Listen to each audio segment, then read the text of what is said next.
Hello दोस्तों, मैं कार्तिक कोरी एक बार फिर से स्वागत करता हूं आपका मेरे यूट्यूब चैनल जीके लर्निंग में। दोस्तों, आज की हमारी क्लास का टॉपिक है वैदिक युग। और दोस्तों, हम करेंगे वैदिक युग और वेदों से संबंधित कुछ इंपॉर्टेंट क्वेश्चंस। दोस्तों, अगर आपने मेरा वेद वाला लेक्चर नहीं देखा है तो जाकर देख लीजिए, उसका लिंक मैंने डिस्क्रिप्शन बॉक्स में दिया है। तो चलिए शुरू करते हैं दोस्तों आज की क्लास बिना देरी के। वैदिक युग। वैदिक सभ्यता 1500 ईसा पूर्व से 600 ईसा पूर्व मानी गई है। सिंधु घाटी सभ्यता के शहर एवं प्रशासनिक व्यवस्था के पतन के बाद भारत में एक बार फिर से ग्रामीण सभ्यता का उदय हुआ, जिसके प्रवर्तक आर्य थे, जिसे वैदिक सभ्यता का नाम दिया गया। यह सभ्यता प्राचीन भारत की सभ्यता थी। वैदिक काल 1500 ईसा पूर्व से 600 ईसा पूर्व तक रहा। दोस्तों, वैदिक युग को दो भागों में बांटा गया है। एक है ऋग्वैदिक काल और दूसरा है उत्तर ऋग्वैदिक काल। तो चलिए शुरू करते हैं ऋग्वैदिक काल। दोस्तों, ऋग्वैदिक काल का समय 1500 ईसा पूर्व से 1000 ईसा पूर्व माना गया है। यह ग्रामीण संस्कृति थी। मैक्स लूनर के अनुसार आर्यों का मूल निवास स्थान मध्य एशिया था। वह मध्य एशिया यानी कि ईरान से होते हुए भारत की तरफ आए और भारत में सबसे पहले आकर वो पंजाब में आकर बसे। अगला पॉइंट है, ऋग्वेद में 7 नदियों का उल्लेख मिलता है।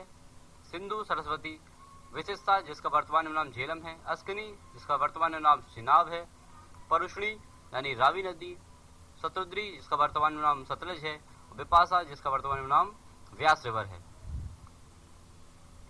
दोस्तों, परुष्णी यानी रावी नदी के किनारे पर ही दशराज का युद्ध हुआ था।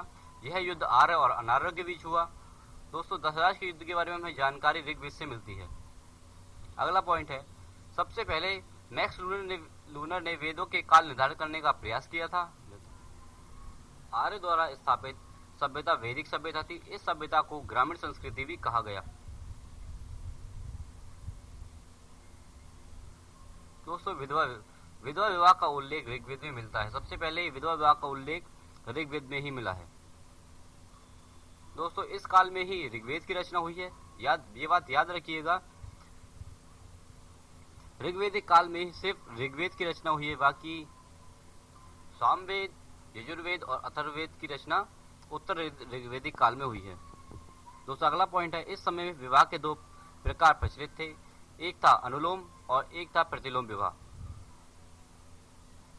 अनुलोम विवाह में पुरुष उच्च वर्ग का होता था, जबकि महिला निम्न वर्ग की होती थी।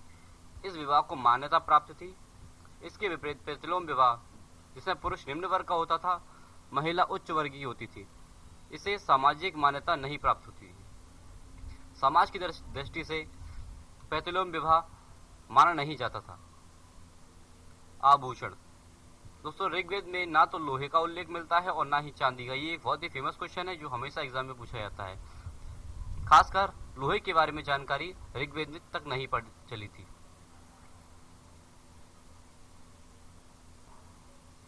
रुक्म, यह एक सोने का गले का हार होता था।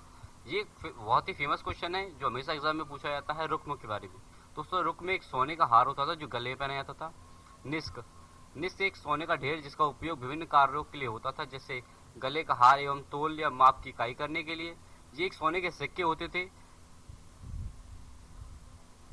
और अगला पॉइंट है मना यानी मन। ये भी एक सोने के सिक्के ही होते थे। दोस्तों,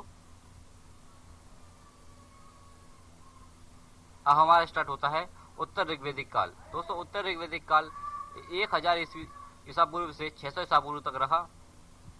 दोस्तों, उत्तर ऋग्वैदिक काल में ही सामवेद, यजुर्वेद और अथर्ववेद तथा ब्राह्मण ग्रंथों और उपनिषदों की रचना हुई है। ये पॉइंट हमेशा एग्जाम में पूछा जाता है कि सामवेद, यजुर्वेद और अथर्ववेद की रचना किस काल में हुई है। तो याद रखिएगा, उत्तर ऋग्वैदिक काल में ही सामवेद, यजुर्वेद, अथर्ववेद, ब्राह्मण ग्रंथों और उपनिषदों की रचना हुई है। अगला पॉइंट है दोस्तों, उत्तर ऋग्वैदिक काल में आर्यों का विस्तार अधिक क्षेत्र में इसलिए हो गया क्योंकि वह लोहे के हथियारों का एवं घोड़े से चलने वाले रथों का प्रयोग करने लगे थे। दोस्तों, उत्तर ऋग्वैदिक काल में ही आके हमें लोहे के बारे में जानकारी हुई थी। अगला पॉइंट है, उत्तर ऋग्वैदिक काल में ही बलि एक प्रकार का कर हो गया था जो राजा के द्वारा किसान से 1/16 फसल के रूप में वसूला जाता था। दोस्तों, अगला पॉइंट है, उत्तर ऋग्वैदिक काल में आर्यों की सामाजिक व्यवस्था का आधार वर्णाश्रम या व्यवस्था थी। मतलब वर्ग के आधार पर उन्हें काम दिया जाता था। इस समय 4 प्रकार के वर्ग थे: ब्राह्मण, राजनीय, वैश्य और शूद्र। दोस्तों ऋग्वेदिक काल में जाति उसके काम के आधार पर निर्भर की जाती थी, जबकि उत्तर ऋग्वेदिक काल में जातियों के आधार पर ही काम हो गया।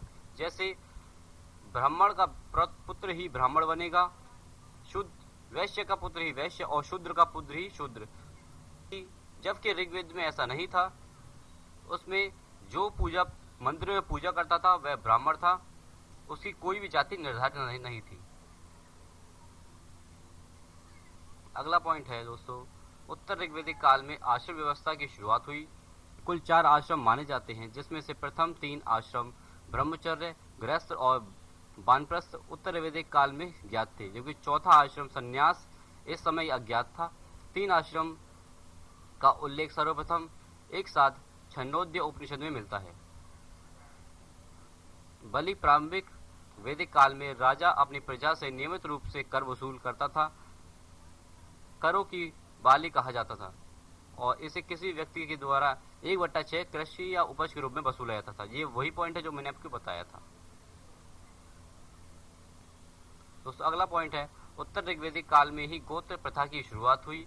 प्रारंभिक में गोत्र एक ऐसा स्थान था जहाँ पर एक ही कुल की गाय पाली जाती थी, परंतु बाद में एक ही वंश से उत्पन्न पुरुषों के लिए ये शब्द प्रयुक्त होने लगा। याद रखिएगा दोस्तों, आज जो हम गोत्र शब्द का इस्तेमाल करते हैं, ये पहले गायों के लिए प्रयोग किया जाता था। ऋग्वेदिक काल की अपेक्षा उत्तर ऋग्वेदिक काल में स्त्रियों की स्थिति में गिरावट आ गई। इसके उदाहरण निम्नलिखित हैं। स्त्रियों का सभा और विवाद में भाग लेना बंद हो गया। स्त्रियों का उपनयन संस्कार भी बंद हो गया, जिससे उनकी शिक्षा में गिरावट आई। विवाह की आयु गिरकर 14 वर्ष हो गई, अर्थात अब उनका अल्प आयु में ही विवाह होने लगा। दोस्तों अगला पॉइंट है, मैत्रेयणी संहिता में स्त्रियों को पासा और सुरा के समान समाज की बुराई के रूप में दर्शाया गया है। इसका मतलब है कि स्त्री को जुए के बराबर दर्शाया गया है। दोस्तों ये एक बहुत ही फेमस क्वेश्चन है जो हमेशा एसएससी एग्जाम में पूछता है।